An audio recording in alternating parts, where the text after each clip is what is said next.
Guntur collector చేసిన పనికి కూటమికి ప్రశంసలు వెల్లువెత్తుతున్నాయి. గుంటూరు కలెక్టర్ చేసిన పనితో ఒక్కసారిగా కంగుతిన్న పేషెంట్లు, మహిళ మాస్క్ వేసుకుని హాస్పిటల్ అంతా చక్కర్లు కొడుతోంది. అసలు ఎవరామే అంటూ అందరూ ఆశ్చర్యపోయారు. స్టోరీ ఏంటో తెలుసుకుందామా? నిన్న ఆకస్మికంగా గుంటూరు కలెక్టర్ తనిఖీలు నిర్వహించారు. ఆమె రాకతో అధికారులే కాదు, అక్కడ ఉన్న ప్రజలు కూడా ఒక్క క్షణం ఆశ్చర్యపోయారు. సుమారు రాత్రి 9 గంటల సమయంలో గుంటూరు సమగ్ర ప్రభుత్వ ఆసుపత్రిలో జిల్లా కలెక్టర్ తమీం అన్సారియా ఆకస్మిక తనిఖీలు చేశారు. సామాన్యురాలిలా ఎలాంటి ప్రోటోకాల్ లేకుండా మాస్క్ ధరించి ప్రతి పేషెంట్ వద్దకు వెళ్లి చికిత్స సరిగా అందుతుందా లేదా స్వయంగా తెలుసుకున్నారు. అదేవిధంగా ఆసుపత్రి పరిసరాలను క్షుణ్ణంగా పరిశీలించారు. అక్కడ సిబ్బందితో మాట్లాడి సౌకర్యాలు సక్రమంగా ఉన్నాయా అని అడిగి తెలుసుకున్నారు. ఈ ఘటన చూసిన గుంటూరు వాసులు కూటమి ప్రభుత్వంలో కలెక్టర్ల పనితీరుకు హ్యాట్స్ ఆఫ్ అంటున్నారు. తోడల్లుళ్ల సరదా చూసి ఒక్క క్షణం ఆశ్చర్యపోయిన ప్రజాప్రతినిధులు, ఉత్తరాంధ్రలోని విశాఖపట్నం,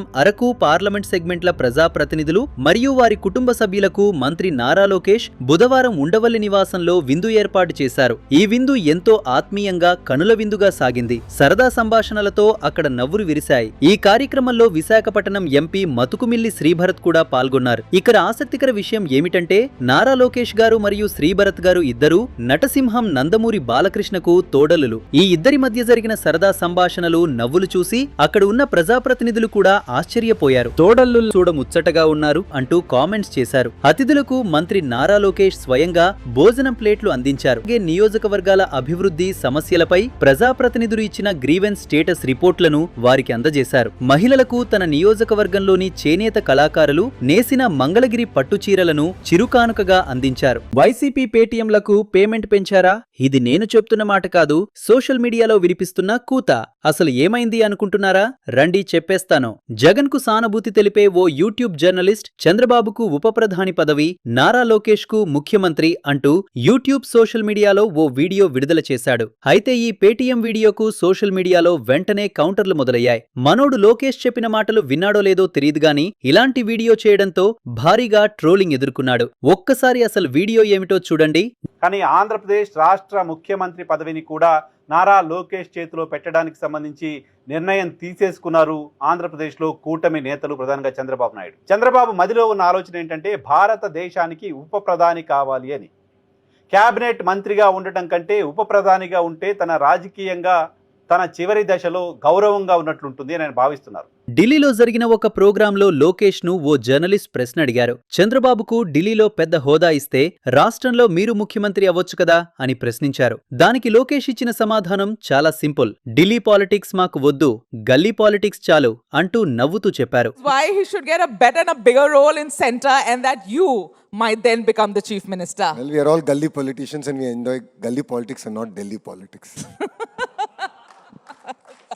ఈ వీడియో మనోడు చూశాడో లేదో తెలియదుగాని చంద్రబాబుకు ఉప ప్రధాని పదవి ఆశిస్తున్నారు అంటూ వీడియో చేసేశాడు. దీనిపై TDP social media strong counter ఇచ్చింది. బొత్స హెల్త్ బాగోలేదనేది అబద్ధమా, డ్రామా అనేదే నిజమా?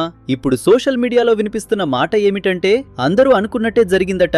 జగన్ వల్లే బొత్స సత్యనారాయణ హాస్పిటల్ పాలయ్యాడన్న మాట నిజమేనని కొందరు అభిప్రాయపడుతున్నారు.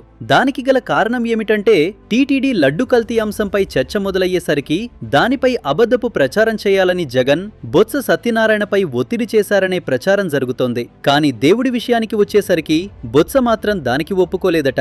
నేనలాంటి అబద్ధాలు చెప్పలేను అని స్పష్టంగా చెప్పడంతో అయితే నువ్వు అసెంబ్లీకి వెళ్లకు అంటూ జగన్ ఆర్డర్లు పాస్ చేశారనే మాట వినిపిస్తోంది. దాంతో బొత్స హాస్పిటల్ బెడ్డెక్కేశారట. హెల్త్ బాగోలేదు అన్న పేరుతో ఒక డ్రామా క్రియేట్ చేశారనే చర్చ జరుగుతోంది. ఇక వైసీపీ ఎమ్మెల్సీలు మాత్రం తాడేపల్లి నుంచి వచ్చిన అబద్ధాల స్క్రిప్ట్ ను కౌన్సిల్లో చదువుతున్నారనే విమర్శలు వినిపిస్తున్నాయి. బొత్స ఆసుపత్రిలో ఉన్నారని చెబుతుంటే పరామర్శించేందుకు జగన్ కు తీరికలేదా? పెళ్లి వేడుకలకు మాత్రం సమయం దొరుకుతుందా అన్న ప్రశ్నలు వినిపిస్తున్నాయి. లోకేష్ అంటే నేషనల్ అనుకుంటివా? ఇంటర్నేషనల్. ప్రపంచ క్రికెట్ లెజెండ్ సచిన్ టెండూల్కర్ కుమారుడు అర్జున్ టెండూల్కర్ వివాహ వేడుకలో ప్రత్యేక అతిథిగా కనిపించారు ఆంధ్రప్రదేశ్ మంత్రి నారా లోకేష్. ముంబైలోని సెయింట్ రెజిస్ హోటల్లో ఘనంగా జరిగిన ఈ వేడుకకు దేశవ్యాప్తంగా ప్రముఖులు హాజరయ్యారు. అక్కడికి చేరుకున్న లోకేష్ బ్రాహ్మణి దంపతులను సచిన్ టెండూల్కర్ ఎంతో ఆత్మీయంగా ఆత్మీయంగా స్వాగతించారు. నూతన వధూవరులు అర్జున్ టెండూల్కర్, సానియా చందోక్లకు లోకేష్ దంపతులు ఆశీర్వాదాలు అందించి శుభాకాంక్షలు తెలిపారు. అక్కడికి వచ్చిన ముఖేష్ అంబానీ లోకేష్ ను చూసి సరదాగా కాసేపు మాట్లాడారు. అనంతరం అక్కడున్న ప్రముఖులతో పాటు జైషా గారితో కూడా లోకేష్ కొద్దిసేపు సంభాషించారు. రాజకీయాలు, క్రికెట్ ఒకే వేదికపై కనిపించిన అరుదైన క్షణమిది. చంద్రబాబు పాలనలో కలెక్టర్ల పనితీరు ఎలా ఉంటుందో మరోసారి నిరూపించిన ఘటన ఇది. నెల్లూరు కలెక్టర్ చేసిన ఈ పని గురించి వింటే కూడా సభాష్ హిమాంశు శుక్ల అనకుండా ఉండలేరు. సాయం కోసం ఎవరి వద్దకు వెళ్లాలో అర్థం కాని పరిస్థితిలో ఓ వృద్ధురాలు నెల్లూరు కలెక్టరేట్లో జరుగుతున్న గ్రీవెన్స్ సెల్కు వచ్చింది. సుమారు 70 ఏళ్ల వయసు, నడవలేని పరిస్థితి. ఆమె కలెక్టరేట్ గుమ్మం వద్ద మెట్లపై కూర్చుని సహాయం కోసం ఎదురుచూస్తోంది. అప్పటికి గ్రీవెన్స్ సెల్లో పాల్గొన్న ఐఏఎస్ అధికారి హిమాంశు శుక్ల తన కార్యక్రమం ముగించుకుని బయటకు వెళ్తున్నారు. అక్కడున్న చాలా మంది గమనించకపోయినా ఓ మూలన కూర్చున్న ఆ వృద్ధురాల్ని కలెక్టర్ మాత్రం గమనించారు. వెంటనే సిబ్బందిని అలర్ట్ చేస్తూ పక్కకు జరగండి అంటూ ఆమె దగ్గరకు వెళ్లారు. ఏమైందమ్మా అని అడిగితే ఆ వృద్ధురాలు తన బాధను చెప్పుకుంది. కావలికి చెందిన 70 ఏళ్ల రమా జ్యోతి కన్న కొడుకే ఇంటి నుంచి బయటకు గెంటేశాడు. నడవలేని స్థితిలో ఆమె కలెక్టరేట్ మెట్లపై కూర్చుని న్యాయం కోసం ఎదురుచూసింది. విషయం మొత్తం తెలుసుకున్న కలెక్టర్ తక్షణమే అధికారులను ఆదేశించి ఆ సమస్యకు పరిష్కారం చూపించారు. కానీ కథ అక్కడితో ముగియలేదు. తర్వాత రోజు ఆ పెద్దావిడ మళ్లీ కలెక్టరేట్ కు వచ్చింది. ఈసారి మాత్రం స్వీట్ బాక్స్ తీసుకుని వచ్చింది. నా కొడుకు కూడా నన్ను లెక్క చేయని సమయంలో కొడుకులా ఆదుకున్నావయ్యా అంటూ కలెక్టర్ ముందు ఎమోషనల్ అయింది. ఆ దృశ్యం చూసిన అక్కడి వారంతా కూడా భావోద్వేగానికి గురయ్యారు. చంద్రబాబు పరిపాలనలో కలెక్టర్లు ప్రజలకు అందుబాటులో ఉంటూ సమస్యలను వెంటనే పరిష్కరిస్తారనే దానికి ఈ ఘటన మరో స్పష్టమైన ఉదాహరణ అని పలువురు అభిప్రాయపడుతున్నారు.